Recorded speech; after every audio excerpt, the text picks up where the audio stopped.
Hello,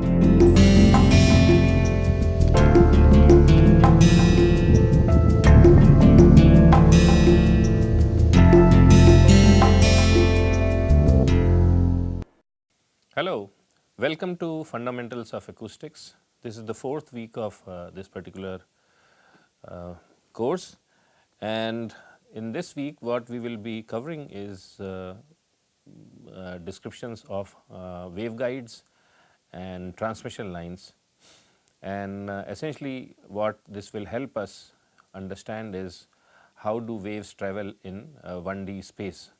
So, in the last week we had developed the governing equation for 1D pressure wave and one dimensional velocity wave. So, now we will learn how to solve these equations using concepts of transmission lines. So, first we will discuss in brief about waveguides. So, what is a waveguide? It is a structure which guides a wave along its length. Now, this wave could be any wave, it could be an EM wave, electromagnetic wave, or it could be an acoustical wave. Now, these waveguides could be one dimensional or two dimensional in nature, but what we will be covering in this course is essentially one dimensional waveguides. So, some examples of such waveguides. So, you consider a long tube and I am, so this tube is filled with air and I am exciting a piston in the tube such that the piston is moving back and forth. So, the sound wave travels in along the length of the pipe. So, this pipe acts as a waveguide. Now, this pipe need not be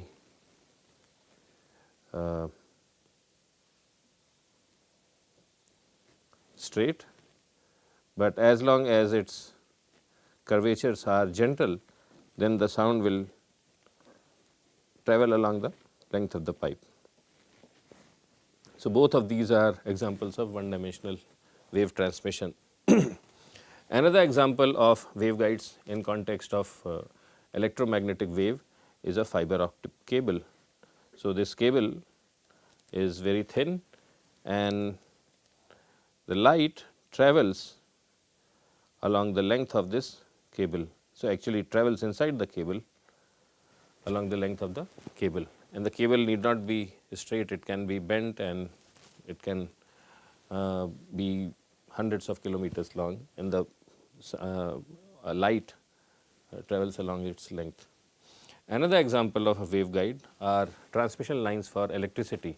So, you have a source where electricity is generated and maybe 1000 kilometers away electricity is being consumed. So, there are wires which connect the source and the place of consumption, and in this case electricity, which is again an example of electromagnetic waveguides, they travel along the length of these cables. So, this is what waveguides are, and these waveguides, how sound or an electromagnetic wave travels along these waveguides is based on a particular theory, and that theory is known as transmission line theory.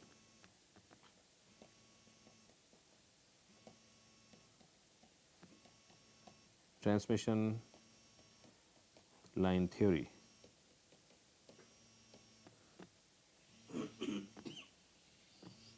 Okay.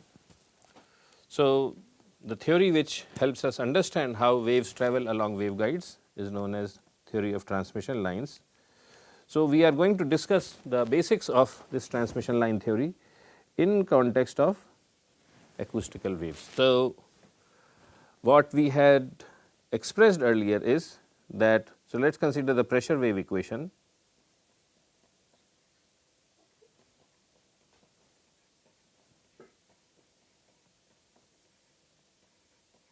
So, that is my pressure wave equation. So, for this particular governing differential equation, we had shown earlier that there could be two possible general solutions.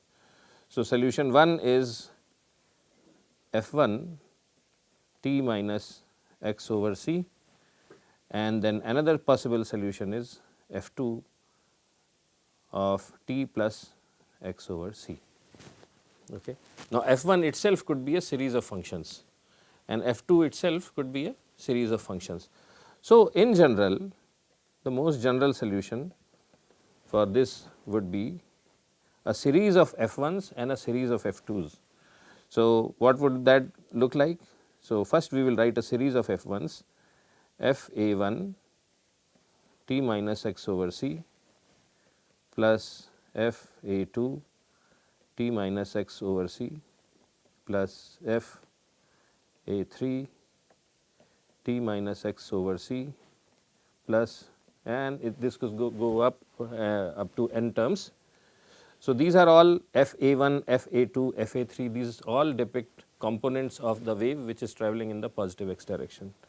And then there could be several components of the wave travelling in the reverse direction, and those we can designate as f b1 t minus x over c plus f b2, so excuse me, t plus x over c plus f b3 t plus x over c, and so on and so forth. So, that is our most general solution. Okay. Now, I can write this entire term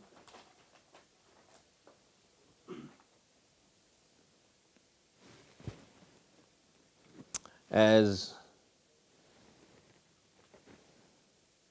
so this entire term. So, this has two components, a forward travelling wave and a wave travelling in the reverse direction. So, I can also write this as, this is equal to real of p plus. So, p plus is a function of x and t, and this p plus function could be a complex function, and its real component, and then there is another one, real of p negative, which is a function of x and time. So, what does p plus real of p plus x over t means?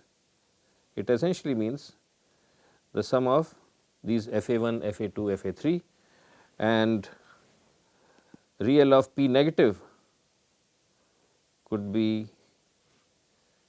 equated to f b1, f b2, f b3, and so on and so forth.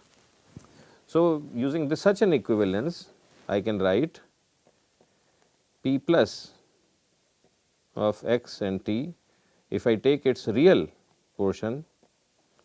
So, this is equal to f a1 t minus x over c plus f a2 t minus x over c plus, and so on and so forth. Similarly, real of p negative, which is a function of x and time, could be f b1 t plus x over c plus f b2 t plus x over c, and so on and so forth. So, here the p plus implies that it corresponds to a pressure wave moving in the positive x direction, and p negative corresponds to a pressure wave moving in the reflected direction or the negative x direction. There is a reason we have expressed our solution in this form, and the reason relates to some practical considerations. So, consider a waveform, some repeated waveform.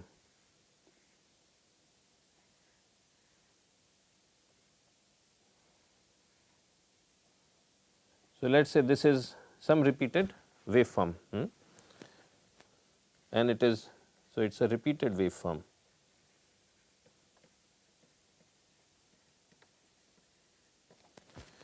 and it has a time period of t. So, it repeats itself after every t seconds. So, while I was doing this, maybe I was a little less careful. So, this is like this, like that. Okay. So, this is my time period. Then I know from principles of Fourier series or even Fourier transform that I can express this as a sum of sine terms plus a sum of cosine terms. This is what, if I can resolve this waveform which is repeating itself, this pattern is repeating itself after every t seconds in terms of a series of sine terms and a number of cosine terms using the mathematics associated with Fourier series. So, one way to look at FA1, FA2, FA3 could be that they individually. So, if the waveform is repeating itself, then FA1 could be the first sine term, FA2 could be the second sine term, FA3 could be the third sine term, and so on and so forth, right. So, that is why we have expressed it in this way. So, and if that is the case, then in the most simple case,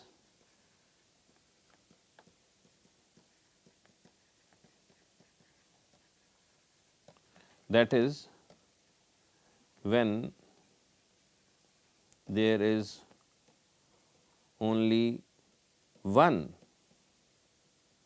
harmonic component. If there is only one harmonic component, then I can write p plus, which is a function of x and t, as a constant which depends on complex frequency times e to the power of t minus x over c times s. Okay.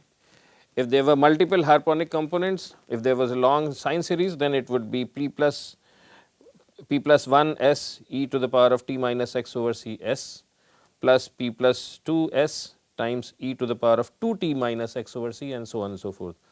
But for learning purposes, we are saying that we have only one harmonic component. So, only one nice sine wave or cosine wave is progressing along the x direction. Okay.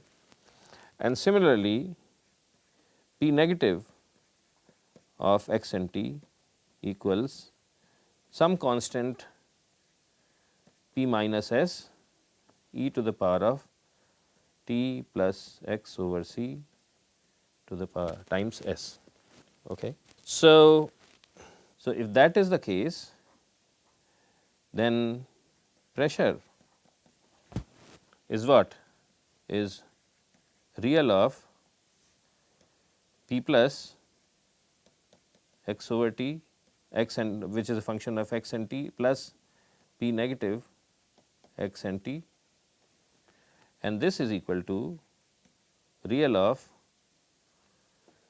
So, let us number this equation as 1 and 2. So, we put in equation 2 the definitions of p plus x t and p minus x t. So, I get p plus some constant p plus s e t minus x over c s plus p negative s e t plus x over c s. Okay. Or I can write it as that the real pressure or actual pressure, physical pressure, is real of, and I am going to expand this. So, it is p plus s e minus s x over c times e s t plus p negative which is dependent on s e s x over c times e s t. So, I have this term and I have this term, and I can take call this entire term, I can call this entire term as something. So, first what we will do is we will take S t out. So, this is real of p plus s e minus s x over c plus p minus s e minus s x over c, excuse me, e to the power of s t, and I call this entire thing in the bracket. So, the entire thing in the bracket is dependent on two entities, which is complex frequency and the position. So, I can call it the complex amplitude of the wave, which is complex spatial portion of the wave. So, I can write it as real of p x s e s t, where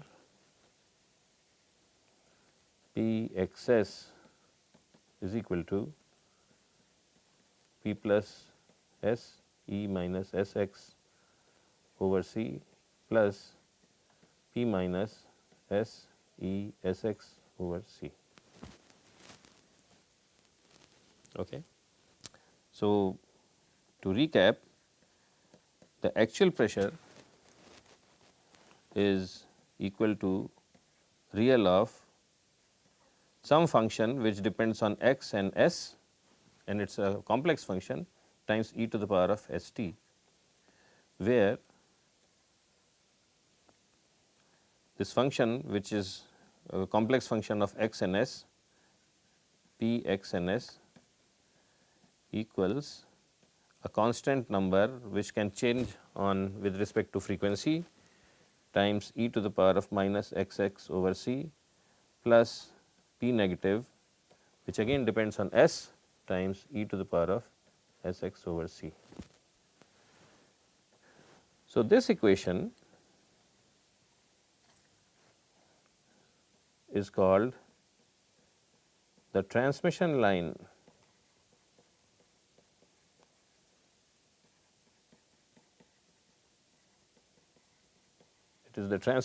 equation for pressure. It is the transmission line equation for pressure. So, likewise we also have a transmission line equation for velocity, but right now we are just starting. So, this is what this equation is. It is a transmission line equation for pressure, and what it says is that the actual pressure, which can vary with respect to x and t, is equal to real of a complex function which depends only on x and s times exponent of s times t, where s is the complex frequency, and this complex function p x comma s is equal to p plus s e minus s x over c plus p minus s e to the power of s x over c. So, I think for today's purpose we have done pretty much what I planned to cover, and what we have been able to accomplish is that we have developed a transmission line equation for pressure, and in the next class we will see how we can actually use this equation to solve some practical problem. So, that is pretty much for today, and look forward to seeing you tomorrow. Thank you very much and have a great day. Bye.